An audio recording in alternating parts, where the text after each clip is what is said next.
राजस्थान की राजनीति अब सिर्फ जयपुर या फिर दिल्ली तक सीमित नहीं रही। अब ये खेल सीधे केरल और बंगाल के चुनावी मैदान तक पहुंच चुका है। और दिलचस्प बात यह है कि यहाँ लड़ाई सिर्फ पार्टियों की नहीं बल्कि रणनीति, मैनेजमेंट और पॉलिटिकल एक्सपर्ट्स की भी है।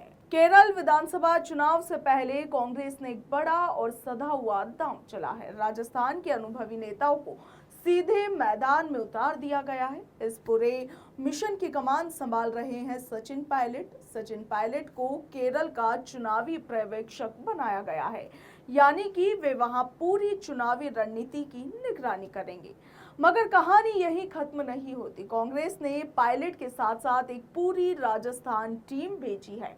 राहुल कस्वा, रफीक खान, अमीन कागजी, मनीष यादव, दानिश अब्रार, रेहाना रियाज, चिश्ती, इन सभी को एआईसीसी पर्यवेक्षक बनाकर केरल भेजा गया है। अब आप देखिए कि सिर्फ नाम के पर्यवेक्षक नहीं है बल्कि इनका काम है चुनाव जीतने की पूरी मशीनरी को जमीन पर उतारना, बूथ लेवल तक संगठन को एक्टिव करना और स्थानीय कार्यकर्ताओं को जोड़ना और मोटिवेट करना।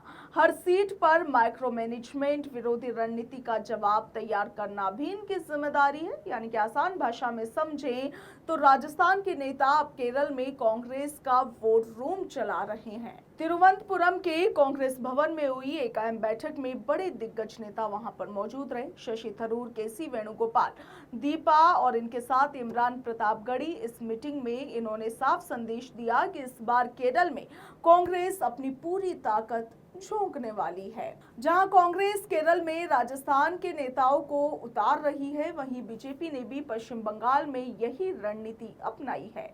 बीजेपी ने राजस्थान के दिग्गजों को बंगाल भेजा है। कैलाश चौधरी, जितेंद्र गोठवाल, अतुल भंसाली, लादूलाल तेली के साथ ही राजस्थान के सीएम मुख्यमंत्री भजनलाल शर्मा और प्रदेश अध्यक्ष मदन राठौड़, ये सभी बंगाल में बूथ मैनेजमेंट और कार्यकर्ता जुटाने और चुनावी रणनीति को धार देने में लगे हुए हैं। ऐसे में अब सवाल यह है कि ये सब आखिर हो क्यों रहा है। जवाब साफ है कि राजस्थान के नेताओं को अब सिर्फ राज्य स्तर पर ही नहीं बल्कि राष्ट्रीय चुनावी मैनेजमेंट का मास्टर भी माना जा रहा है।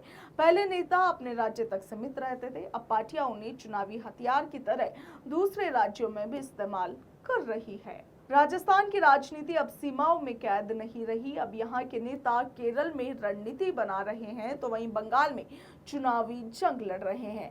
और यही बताता है कि 2026 के चुनावों की असली लड़ाई सिर्फ सीटों की नहीं बल्कि रणनीति और मैनेजमेंट की है, और उसमें राजस्थान सबसे आगे है।